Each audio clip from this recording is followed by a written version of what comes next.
Hey y'all, I'm Carolina Tony. Thank you for stopping by my channel. If you're here for the first time, be sure to go down below. Click subscribe, if you will, please. After that, ring the bell to be notified every time I put a video out. Today I am leaving to go on a journey, and I am going to take you with me. We're going to the great state of Tennessee to check out some pretty fascinating places, and you get to go with me. And right after the station identification, we'll be there.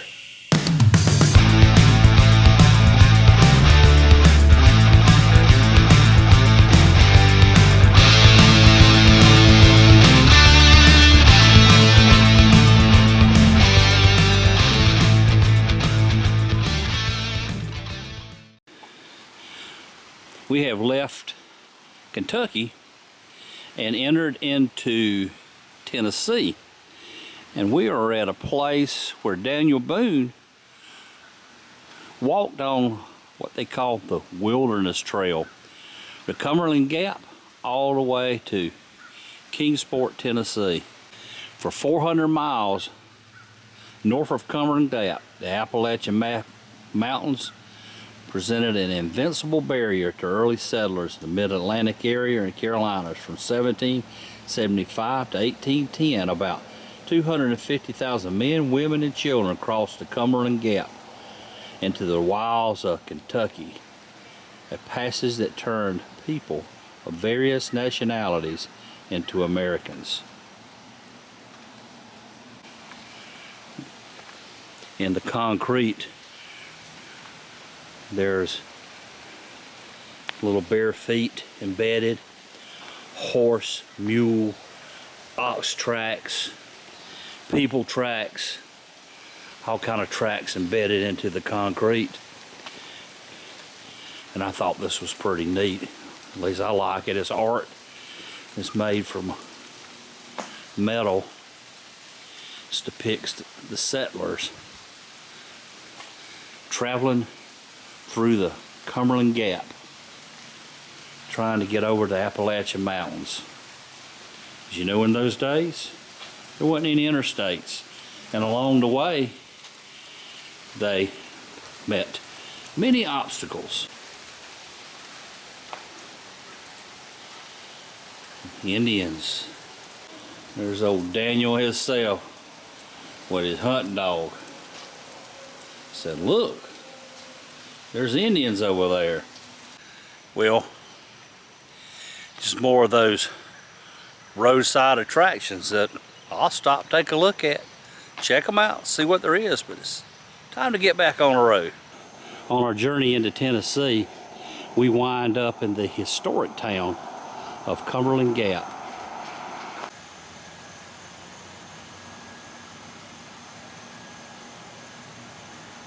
Some of downtown, the residential section.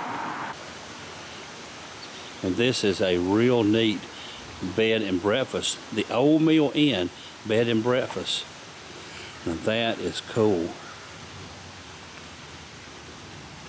May have to call and check that out. There's their number if you're interested.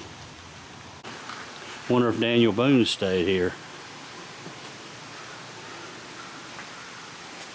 This is or once was a working mill.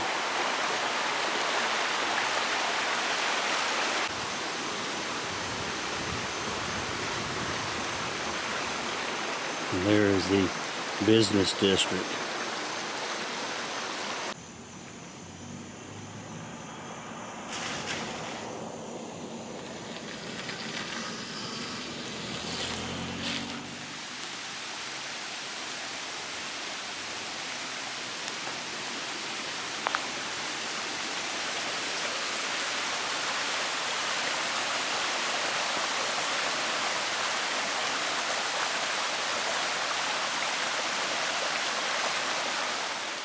This is the remnants of an iron furnace from the early 1820s to the 1880s. Iron smelting took advantage of the waters of Gap Creek.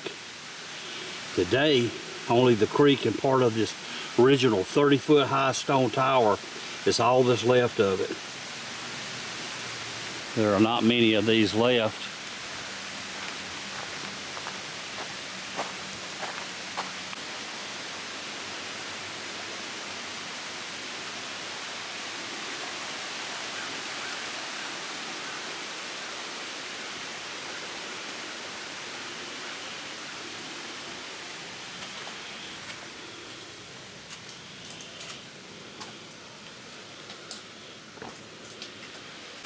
During the day, this is what it would have looked like.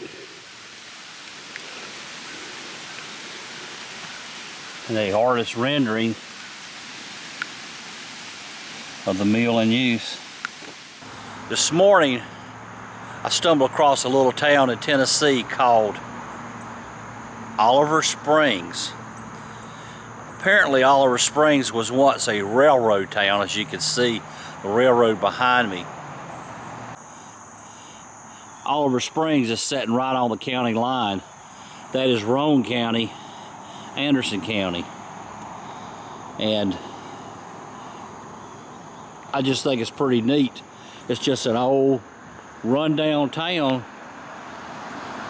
And at one time, lots of businesses were here, and now there are none. The old Olga Coal Company and the Oliver Springs Drugstore.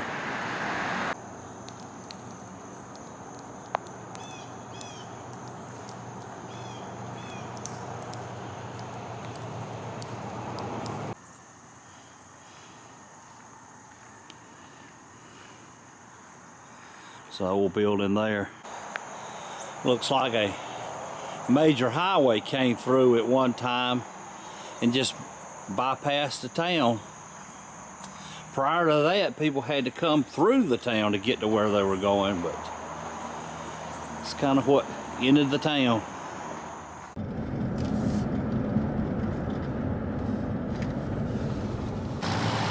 I was riding by and I saw the log cabins, so I figured I'd stop and take a look. We're in Tennessee, and this is Lincoln Memorial University. I'm not sure. So we continue our journey into Tennessee. We come into this town, and I'm not even sure of the name of this town, but has a university here, LMU. This is a recreation of a frontier type town, perhaps depicting where Abraham Lincoln grew up. I'm not sure. Everything's locked up. This here on the college campus.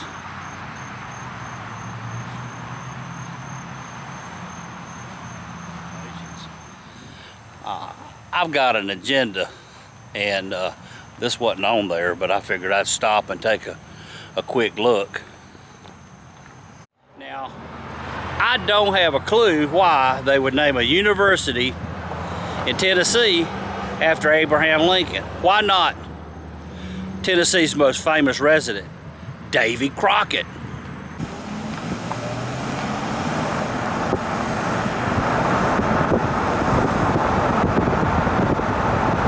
On our travels today, as we journey on deeper into Tennessee, in Tazewell, Tennessee, we come across Rose Gulf Service Station. This station started in 1930 and closed in 1956.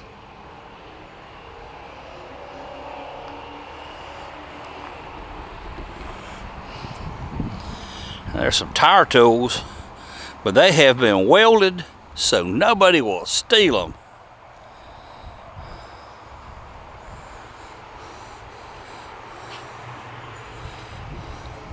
And the water can has been filled with concrete. Pretty neat though.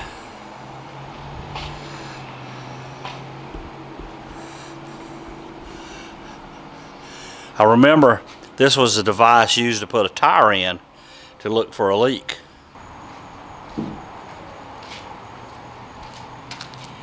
In 1959, a scene from the famous movie starring Robert Mitchum, Thunder Road. One of the scenes was filmed here at this gas station.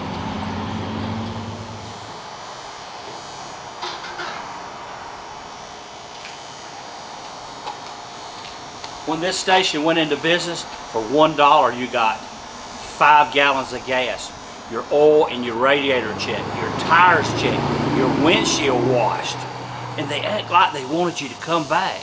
Can you imagine that? At the turn of the 20th century, oil companies concentrated on the production of kerosene, and gasoline was a discarded byproduct until the invention of the automobile. I love an old gas station, don't you? But it's time to hit the road.